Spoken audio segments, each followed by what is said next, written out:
स्वामी जी श्री रामचरण जी महाराज की अनबे वाणी है। ग्रंथ समता निवास का 8वां प्रकरण चल रहा है। मन में ली आस लिया तन किया शिकारी साज, तान तमूरा गाय करी जाए जुहारे राज। जाए जुहारे राज कहे हम साध सलूना, अगले बिचले भांड भांड का भयाज दूना। नहीं वार नहीं पार का अद बिच बया नीलाज, मन में ली आस लिया तन किया शिकारी साज। कह रहे कि महाराज मन में तो आशा शरीर संसार के सुखों की है, इंद्रियों के वस्तुओं के सुखों की है, भक्तियों से सुख प्राप्त करने की है, लेकिन ऊपर जो है साज, ऊपर जो है बाना, ऊपर जो है सिक्का एकदम अच्छा पहन लिया। और क्या किया, तान तमूरा गाय कर गए जुहारे राज।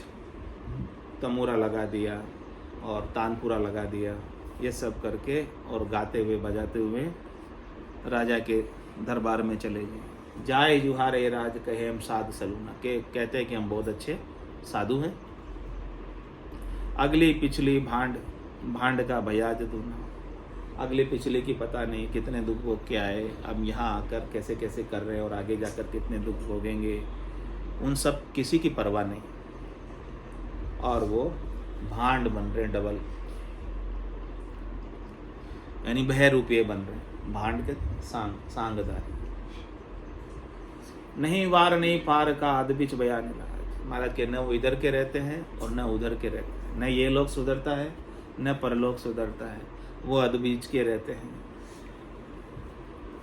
मन में ली आशा लिया तन किया शिकारी साज, कहा कियो गर त्याग लाग फिर जगत से, मन रंजन धरि मोद हार हरि भगत से। जो हीर बिलोरी माय नहीं पर कासरे, परिहायु बिन ज्ञान बेराग कहाया दास रे। कह रहे कि महाराज कहाँ कियो गर त्याग करने से क्या लाभ मिला उन्हें, क्योंकि फिर लाग तो उनकी जगत से ही हो रही है तो उनका जगत से ही है। जो सुख वो ग्रस्त में ले रहे थे वही सुख वापस उन्हें मन के अंदर लगे हुए हैं। तो मन रंजन धरि मोद, ऐसे मन का सुख कोई मिलता है तो उनके मन में मोद होता है, खुशी होती है, अच्छा लगता है उनको। तो वो जब मन सुखों से ही खुश हो रहा है तो हरि की भक्ति में खुश नहीं, हरि की भक्ति से वो हारे हुए। जो हीर बिलोरी माय नहीं पर कासरे, जिस प्रकार से हीरा किसी खड्डे के अंदर रहा तो उससे हीरे का प्रकाश नहीं आता है। परिहायु बिन ज्ञान बेराग कहाया दा, इस प्रकार से ज्ञान और बैराग के बिना दास कहला रहे हैं। ज्ञान और बैराग के बिना दास कहलाने लायक नहीं है। वो तो किसके दास हैं, राम जी के या माया के? माया के दास।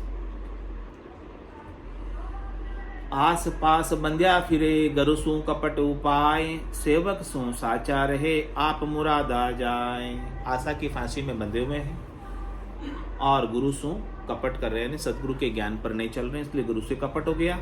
और सेवक सु साचा रहे, जो उन्हें सुख पहुंचाते हैं, सेवक शिष्य भगत उनके साथ हमेशा वो रहते हैं और उनकी मुरीद पूरी करते रहते हैं। जैसे जैसे शिष्य चाहते हैं वैसे वैसे बोलते हैं। नरमाई कपटी तनी जू जानो बीज बंबूल, ऊपर सुवती सुलसले भीतर भरिया सूल। भीतर भरिया सूल जास इतबार न करिए, तासु हेत मिलाप लगन उर सू परिहरिए। दाव पड़या कपटी नरा धन धर्म हेत समूल, नरमाई कपटी तनाजू जानो बीज बंबूल। कह रहे महाराज ऊपर से तो वो एकदम नरमाई रखते हैं, क्योंकि वो शिष्यों से उनको सुख मिलता है, इसलिए शिष्यों के साथ वो नरमाई का व्यवहार करते हैं ताकि सुख उन्हें मिलता रहे। लेकिन अंदर से तो वो कपट है, ऊपर से नरमाई से बोलेंगे लेकिन अंदर में उनको ठगने की भावना है। तो कह रहे वो किसके समान है, जो जानो बीज बंबूल के बीज की तरह। हाँ, ऊपर से होती सुलसुलो, ऊपर से बंबूल का बीज तो सुलसुला होता है, नहीं मुलायम होता है, नहीं सुलसुला है, नहीं रबस्ता है, चिकना होता है बंबूल का बीज, लेकिन जब उसमें से वृक्ष निकलता है तो वृक्ष बीज में से कैसा होता है, कांटे होते हैं अंदर से जब निकलता है। बीज दिखने में कांटे वाला नहीं है, बीज में कांटा नहीं है, लेकिन कांटे उस बीज के अंदर भरे हुए, तभी तो निकल रहे हैं ना। बीज में नहीं होता तो बम्बुल के वृक्ष में कांटे थोड़ी आते। कांटे बीज में इनबिल्ट है। जैसे कोई बीमारी किसी के जीन में हो तो फिर वो बीमारी शरीर में प्रकट हो जाती ना, ऐसे ही बम्बुल के जो कांटे निकलते हैं वो बीज में इनबिल्ट है, लेकिन दिखते नहीं है ना बीज में। हाँ, कांटे ऐसे ही उनके भीतर में बम्बुल की तरह कांटे अंदर मन में है, लेकिन ऊपर से हाँ मीठे मीठे बोल। वो दृष्टांत देके महाराज बम्बुल के बीज का दृष्टांत देकर समझाया। भीतर भरिया सूल जास इतबार न कभी, जिसके भीतर में ऐसे कांटे भरे हुए ना, मन में कपट है, कामना, इच्छा, वासना, आशा, तृष्णा, मनोरथ, मनोकामना, संकल्प, विकल्प, वो सब भरे हुए हैं तो महाराज कह रहे उनका इतबार मत करना, यानी भरोसा मत करना। तासु हेत मिलाप लगन उठसू परिहरी, उनसे हेत करना, मिलाप करना तो अपने हृदय से ही निकाल दो। दाव पड़िया कपटी नरा धन धर्म हेत समूह, उनका जब दाव लगेगा ऐसा कपटी नर आपका धन और धर्म सब हर लेंगे, कुछ भी नहीं बचेगा आपके पास। तो नरमाई कपटी तनी जू जानो बीज बम्बुल, इस प्रकार से विषयों के कांटे उनके अंदर भरे हुए हैं, शरीर संसार के सुख के कांटे उनके अंदर भरे हुए हैं, ठगने के कांटे उनके अंदर भरे हुए हैं। तो आप महाराज कह रहे हैं कि उनसे आप हेत मत करो, उनके पास नहीं जाओ तो ये अच्छा है, उनसे दूर रहो तो ये अच्छा है। ऐसा का संग करोगे जाओगे तो कभी न कभी लपेटे में हाँ ले ही लेंगे लपेटे में। आंबा धाये बबूल लगावे, सोनर आंबा कहो क्यों खावे, भाके धर्म अधर्म कुमावे, जो बावे सो धरा निपावे। कह रहे महाराज बात तो अच्छी करते हैं, ऊपर से ब्रह्म ज्ञान की बात करते हैं, लेकिन अंदर में क्या भरा हुआ है, शिष्य से हाँ ठगने की बात अंदर भरी हुई है। ऊपर तो बिरती की बात करेंगे, उदारता की बात करेंगे, लेकिन स्वयं को अभी सब अंदर में चाहिए। तो वो गाते तो आम की तरह मीठे मीठे, लेकिन अंदर तो लग रहा है बम्बुल। तो सो नर आंबा कहो क्यों खावे, तो बताओ उसको आम कैसे मिलेंगे, बम्बुल ही अंदर है तो फिर बम्बुल ही उगेगा ना। तो भागे धर्म अधर्म कमावे, भागते तो धर्म की बात है, कहते तो धर्म की बात है, लेकिन अंदर में स्वयं अधर्म कमा रहे हैं। तो जो बावे सो धरा निपावे, जैसा बोगे वैसी धरती में उगेगा, यानी जैसा आपका उद्देश्य होगा वैसा ही काम होगा। आपका उद्देश्य परमात्मा की प्राप्ति है तो परमात्मा की प्राप्ति होगी, परमात्मा की प्राप्ति नहीं है धनमाया की प्राप्ति है तो धनमाया ही मिलेगी। परमात्मा कैसे मिलेगी, नहीं मिलेंगे। तो राम चरण मोहि चरच आवे, कपट करे हरिदास कहावे। महाराज कह रहे मुझे तो आश्चर्य होता है, इस प्रकार से शिष्यों को ठग कर कपट करते हैं और हरि के दास कहलाते हैं। वो हरि के दास कहलाने के लायक ही नहीं है। जो कोई उनसे प्रीत बधावे, जाको जन्म व्यर्था जावे। ऐसे कह रहे कि ऐसे से कोई प्रीत लगाते हैं, ऐसे के पास कोई जाते हैं, ऐसे के कोई संग करते हैं, तो महाराज कह रहे उनका जन्म उनका समय ऐसे व्यर्थ ही बेकार हो जाता है। साध सांग बहु आतरा, आसमान जमीलू सोय, साध सदा आनंद में, राम भजन रत होय। राम भजन रत होय सांग संसार संबंधा, एक मेक मिल रहे मिला मिल करी है धंधा। वेशधार को कर मिले पे आशे मिले न कोय, सांग साध बहु आतरा, आसमान जमीलू सोय। महाराज कह रहे कि सच्चा साधु कौन है, असली साधु कौन है, और सांगधारी कौन, यानी वेशधारी कौन है, जिसने केवल स्वांग रचा, यानी बहुरूपिया। उनमें दोनों में बहुत अंतर है। उस अंतर को समझा रहे ताकि अपन बहुरूपियों के चक्कर में नहीं आए। असली साधु साधना करने वाले, भक्ति करने वाले जनों का ही ज्ञान धारण करें, श्रवण करें, उनका सत्संग सुने करें।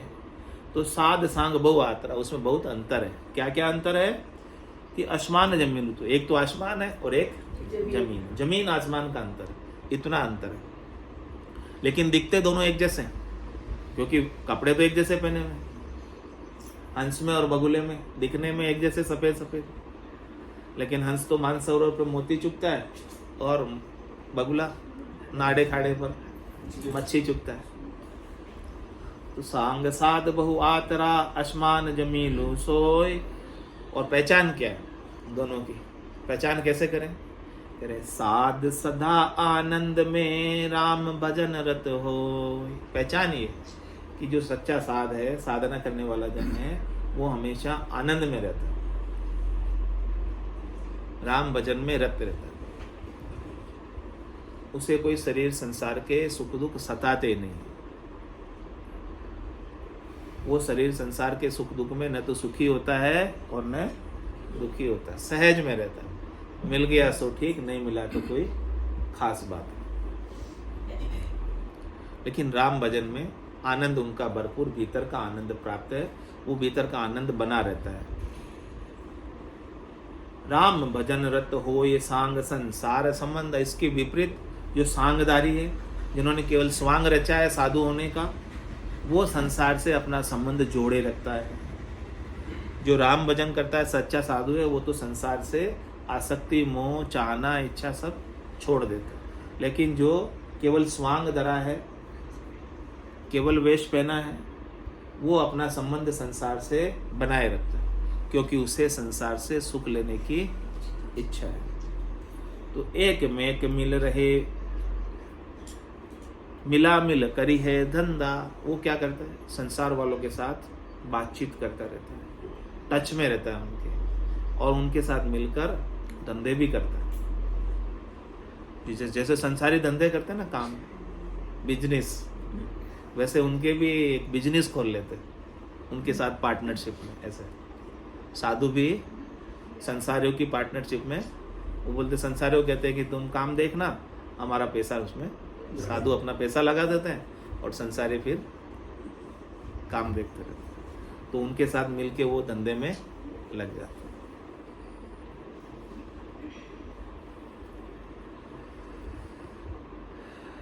तो वेश साध को कर मिले, पे आशा मिले न कोई। वेश तो उसने साध का पहना है। किस लिए पहना है? राम जी की प्राप्ति के लिए या माया की प्राप्ति के लिए, राम जी के लिए। लेकिन किस में लगे हुए? धंधे में, माया में। तो उनकी आशा ठीक नहीं है। तो सांग साध बहु आतरा, आसमान जमीलू सोई। तो आशे साधरु सांग की, पारक कीर्तब माय। सुजाखा दर से सही, कोई आंधा दर से नाय। कोई आंधा दर से नाय, अंध के आतर मेली। जे सेवक सांगी, एक चाल मिल चले कुचेली। जहाँ से कीरत न दरस है, नैन तिमिर रे छाय। आशे साधरु सांग की, पारक कीर्तब माय। कह रहे माँ, उनकी परीक्षा हम कैसे करें? हमें क्या पता वो अंदर में उनकी क्या चल रहा है। कह रहे हैं कि उनके जो कर्तव्य है ना, उनकी जो बाहर के हाव भाव है, बाहर के स्वभाव है, बाहर की करनी है, बाहर की क्रिया है, उससे जो समझदार है वो तो समझ लेता है, और जो समझदार नहीं है वो नहीं समझ पाता।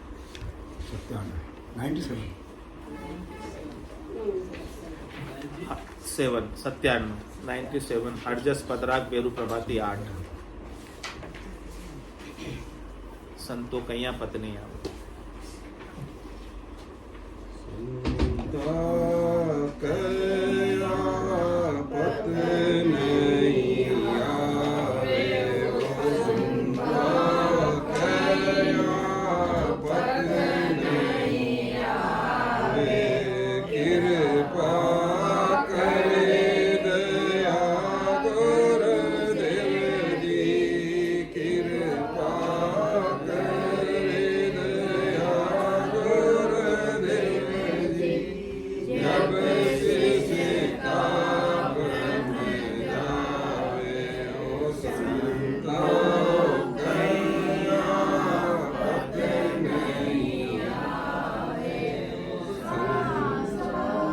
मिलत नहीं ईवन जानी जे मन मन होई श्वास बिना पवन बिन जीवन जानी जे मन मन न कोई सुरत निरत नहीं चित चेतन हस्त मूलक होई सुरत निरत नहीं चित चेतन हस्त मूलक होई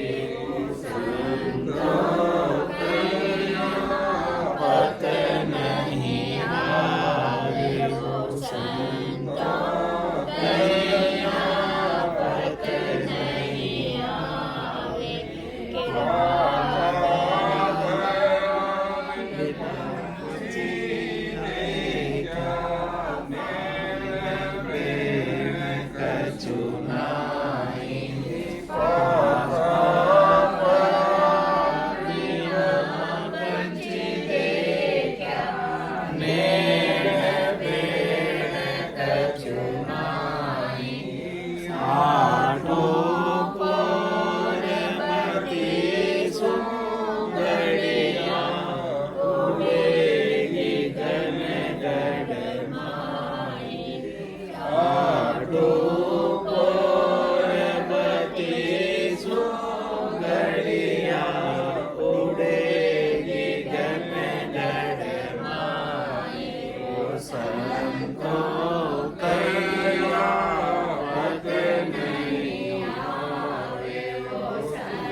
भगवंता